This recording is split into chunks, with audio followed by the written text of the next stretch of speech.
Olá, pessoal! Bem-vindos a mais um Investindo com a Lana e hoje eu vou responder a seguinte pergunta polêmica. Fundo imobiliário, pode quebrar ou não? Então, antes de mais nada, Everett, solta essa vinheta.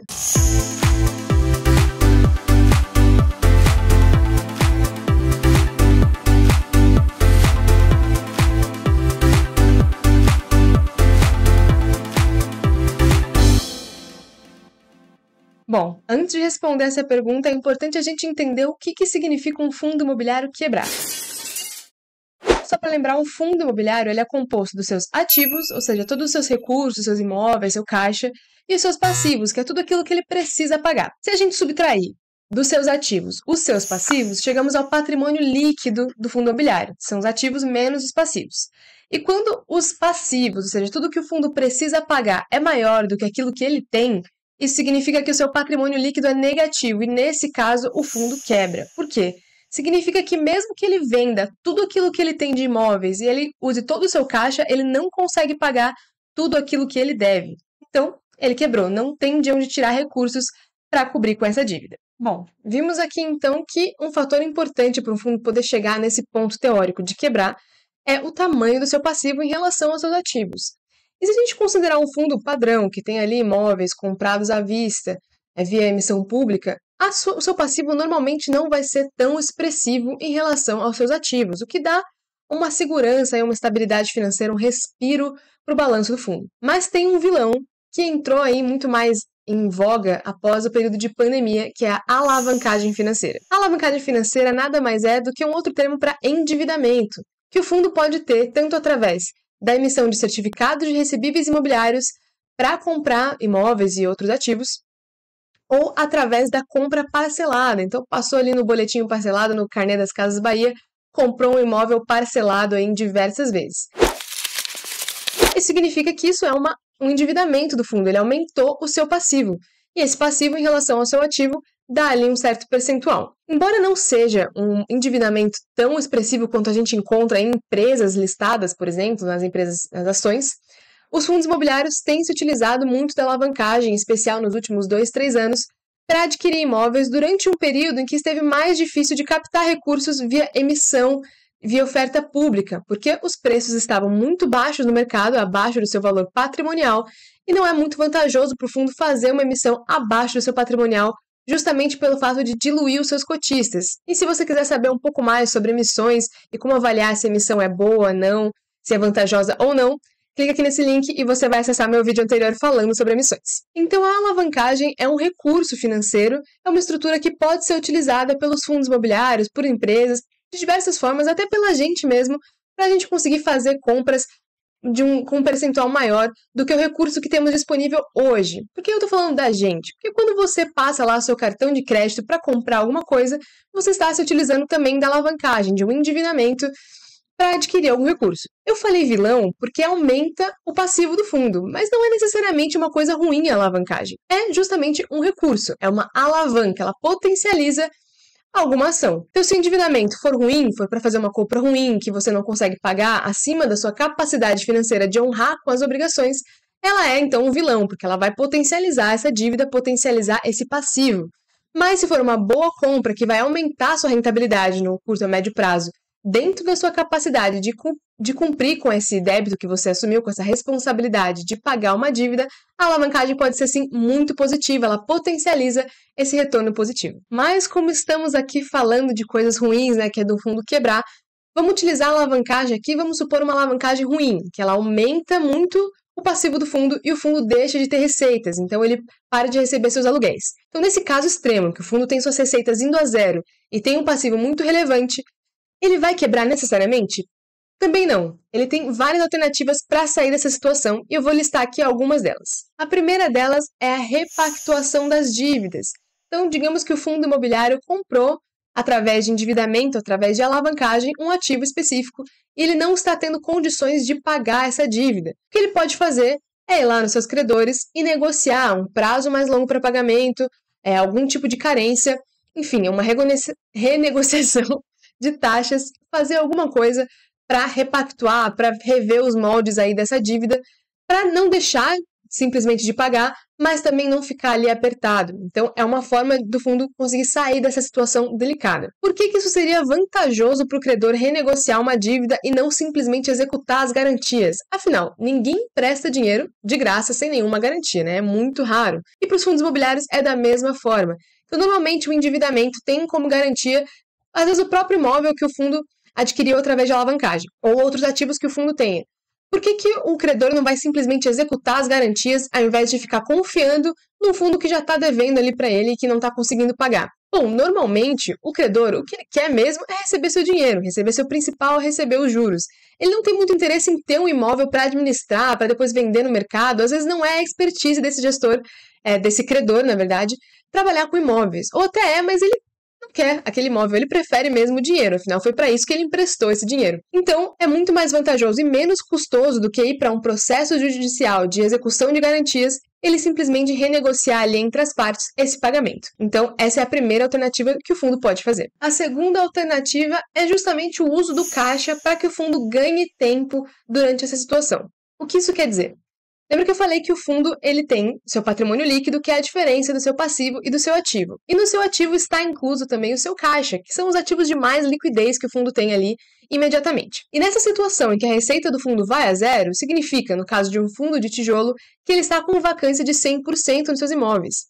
Mas pode ser que essa vacância seja aí temporária, então vai ter um aperto financeiro, porque a receita está zero e o passivo ele é elevado devido a uma alavancagem, mas o fundo, digamos que ele esteja negociando aí um novo aluguel com novos parceiros, esteja em vias de conseguir, então, aumentar a sua ocupação e aumentar a sua receita. Então, o primeiro passo que o fundo pode fazer é, se ele tiver caixa suficiente para isso, ele ir queimando esse caixa para pagar a sua dívida, para pagar seus custos, até ele conseguir um aumento da receita novamente. Então, é claro que essa sobrevivência temporária do fundo vai depender da robustez do caixa que ele tenha. Então, isso a gente pode acompanhar via relatório gerencial, e ver quanto tempo o fundo sobreviveria, por exemplo, só com o caixa que ele tem hoje, em relação à sua dívida. Então, essa é uma segunda alternativa, o fundo queimar a caixa para pagar a sua dívida, pagar a sua alavancagem. Uma terceira alternativa que o fundo tem é continuar se desfazendo dos seus ativos, mas supondo que o fundo não tenha caixa mais para arcar com seu endividamento, ele precisa começar então a vender seus outros ativos, no caso aqui, seus imóveis. Mas aqui a gente tem uma questão um pouco delicada nessa questão de venda de imóveis. É possível ser feito? É possível ser feito. Mas temos duas principais questões. Uma delas é, o fundo está aqui precisando de capital e ele precisa disso com uma certa agilidade. Então ele vai provavelmente vender aqueles ativos de maior valor que vai dar para ele o maior tempo de sobrevivência para pagar a sua dívida, que são normalmente os ativos mais bem localizados, com melhor padrão construtivo, com a melhor perspectiva de geração de receita. Então, o fundo se desfazendo desses ativos, que são os que vão ter maior liquidez no mercado, porque vão atrair mais investidores, afinal, se eu estou querendo comprar um ativo, eu quero comprar o melhor. Então, se eu vou vender e preciso vender rápido, eu quero vender aquilo que vai ter mais atratividade, mais valor de mercado. Então, é possível que o fundo venda aí seus melhores ativos para conseguir pagar a dívida. Mas ele tem um problema. O fundo precisa melhorar sua geração de receita. E aí ele vende aí a galinha de ovos de ouro para ficar com os ativos que são ruins, ou então secundários, para não dizer ruins. E aí ele gera um outro problema, ele fica com um portfólio bem defasado em relação aos seus pares de mercado. Então essa é uma outra questão, quais ativos vender? E se ele quiser vender não os melhores ativos, mas ativos mais secundários, quem é que vai pagar e quanto vai pagar por esses ativos? Então, e em que velocidade, né? Afinal, o fundo está aí com uma certa urgência para pagar essa dívida que está vencendo. E aqui temos uma segunda questão, que é uma vantagem e pode ser até uma desvantagem do nosso mercado, que é a transparência dos fundos imobiliários. Então, mensalmente, via relatório gerencial, os gestores escrevem ali uma carta e explicam um pouco mais com dados e com palavras a situação do fundo. Pelo menos espera-se que seja com clareza, que mensalmente eles acompanhem também o desenvolvimento da dívida, então o seu percentual em relação aos ativos do fundo e como está essa situação de vacância, de caixa, para que os cotistas possam acompanhar essa situação. E isso está disponível abertamente para todos verem. Então, qualquer investidor, qualquer instituição financeira pode ir lá acessar e ver como está a situação do fundo. Então, digamos, aí nesse caso extremo, que o fundo está com uma alavancagem importante, está sem receita, está desesperado para conseguir pagar suas contas, e ele está vendendo imóveis. Se eu sou uma pessoa interessada em comprar, eu sei que o vendedor está desesperado, eu vou pressionar os preços para baixo porque eu sei que ele precisa daquilo. Então essa transparência do mercado também deixa mais evidente a urgência que o fundo precisa para fazer essa negociação, o que pode ser não tão benéfico no caso de preços aí de barganha do fundo na venda dos seus ativos. Uma outra opção é que o fundo pode também fazer uma nova emissão de cotas para captar no mercado secundário esse capital para dar um fôlego aí para o seu balanço. Agora, tem um problema. Normalmente o fundo que está nessa situação de uma alta alavancagem, uma receita zero ou bem baixa, com uma situação um pouco delicada de endividamento, ele deve estar no mercado secundário sendo precificado de acordo com isso, porque provavelmente ele reduziu o seu pagamento de dividendos, ou deixou de pagar dividendos por algum período, e ele pode estar, então, sendo precificado no mercado de acordo com esse yield, ou então os próprios investidores precificando o risco existente dentro desse fundo.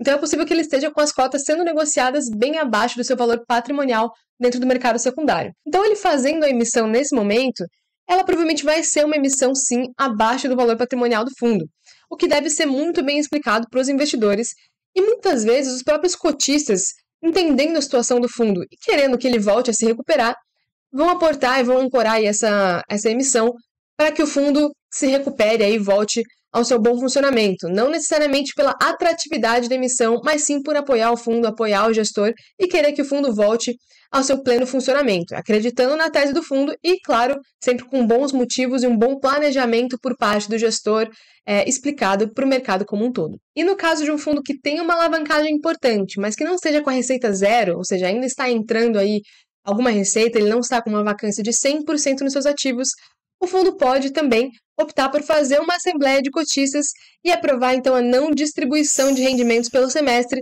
para que o fundo represe esse capital, represe essa receita para pagar a sua dívida e dar então mais um fôlego aí para o fundo. Essa também é uma outra opção. Bom, vimos aqui então que é muito difícil, para não dizer impossível, um fundo imobiliário quebrar de fato. Ele tem muitas alternativas, muitas etapas para correr até chegar nesse ponto.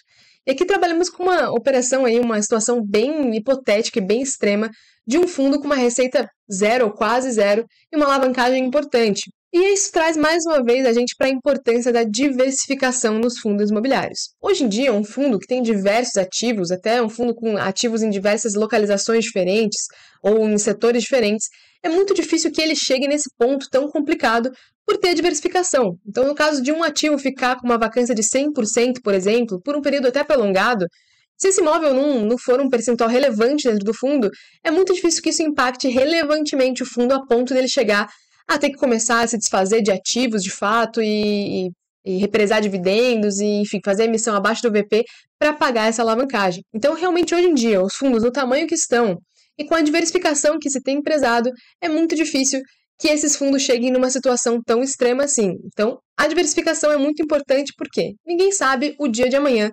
Então, no caso desse período extremo aí de uma alavancagem importante, de uma vacância 100% em algum dos ativos, reduzindo a receita do fundo, é importante que o percentual desse ativo específico não impacte a carteira do fundo como um todo, de forma a prejudicar tanto a sua saúde financeira e, é claro, o seu rendimento aí no seu bolso cotista do fundo. Mas é importante lembrar que o fundo não quebrar não significa que ele não pode ficar aí passando algum aperto com o nome sujo na praça. Então, após esse período que a gente teve de uma janela fechada de emissões, como a gente chama, que foi um período em que estava muito difícil para um fundo conseguir fazer uma emissão em bons moldes, acima do valor patrimonial, com preço adequado ao mercado, e os fundos se valeram muito da alavancagem para conseguir movimentar suas carteiras e fazer investimentos, captando recursos. É importante que agora, com a janela de emissões aberta e os fundos captando dinheiro via emissão via oferta pública, o que está sendo feito com esse dinheiro? Além de, claro, novos investimentos, às vezes retrofit, melhoria do seu portfólio como um todo, os fundos que adquiriram alavancagem durante esse período estão pagando sua dívida, estão reduzindo esse percentual? E se não estão fazendo, por que não estão fazendo? Então é importante que isso seja explicado no prospecto da emissão e nos próximos relatórios gerenciais do fundo. E você que é cotista, claro, acompanhe de perto como o seu fundo tem tratado a sua alavancagem e se o percentual que ele tem de endividamento é muito relevante em relação aos seus ativos, porque isso indica um risco maior dentro do fundo. Mas é claro que depende também do prazo da dívida. Afinal, a dívida pode ser bem relevante, mas ela é uma dívida aí de 15, 20 anos para ser paga. E em relação à parcela que deve ser paga mensalmente, em relação às receitas do fundo, é tudo muito bem casado. Às vezes, o fundo fez uma alavancagem para adquirir um ativo, e a receita mensal que ele recebe daquele ativo é maior do que a dívida que ele tem com a alavancagem feita para comprar esse investimento. Então, uma coisa anula a outra, ele consegue ter aí um spread, um alfa, ou seja, um ganho em cima desse custo de alavancagem, o que é muito positivo.